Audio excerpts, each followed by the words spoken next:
جب وہ شخص آپ کو چھوڑ دے اگلے 60 دنوں میں اس کے دماغ میں کیا ہوتا ہے؟ کیا آپ جاننا چاہتے ہیں کہ جب آپ نے نو کانٹیکٹ کیا تو اس کے دماغ میں اصل میں کیا ہوتا ہے؟ سائنس اور نفسیات نے اس کا جواب دے دیا۔ آج آپ کو سب پتہ چل جائے گا۔ پہلا مرحلہ، پہلے 5 دن الجھن کا دور۔ جب آپ اچانک خاموش ہو جاتے ہیں، اس کے دماغ میں 2 سوچیں ایک ساتھ چلتی ہیں۔ ایک طرف وہ خود کو یقین دلاتا ہے کہ اس نے صحیح فیصلہ کیا، دوسری طرف آپ کی کمی محسوس ہونا شروع ہو جاتی ہے، وہ کنفیوز ہو جاتا ہے۔ دوسرا مرحلہ 5 سے 20 دن، اکڑ کا دور۔ اب وہ خود کو مضبوط دکھانے کی کوشش کرتا ہے، نئی جگہ جاتا ہے، نئے لوگوں سے بات کرتا ہے، خود کو ڈسٹریکٹ کرتا ہے، مگر حقیقت میں وہ خود سے بھاگ رہا ہوتا ہے کیونکہ اندر سے آپ کی یاد آ رہی ہوتی ہے۔ تیسرا مرحلہ 20 سے 30 دن، خالی پن کا دور۔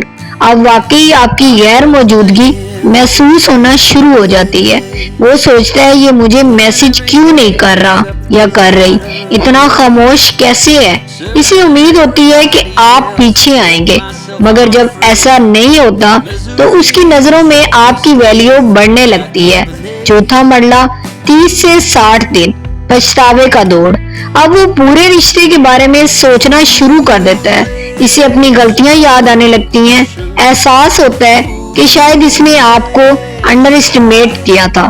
اب وہ کسی بہانے سے دوبارہ رابطہ کرنے کی کوشش کر سکتا ہے، رینڈم میسج، غلطی سے کال یا کوئی انڈائریکٹ پوسٹ۔ لیکن یہاں سب سے ضروری بات یہ ہے، اگر آپ ہر وقت اس کے پیچھے بھاگتے رہیں گے تو وہ کبھی آپ کی ویلیو محسوس نہیں کرے گا۔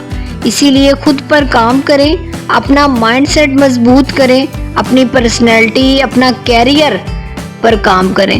جس دن آپ ایموشنلی اسٹرانگ ہو گئے، اس دن کوئی بھی انسان آپ کو چھوڑ جانے کی دھمکی دے کر کنٹرول نہیں کر سکے گا۔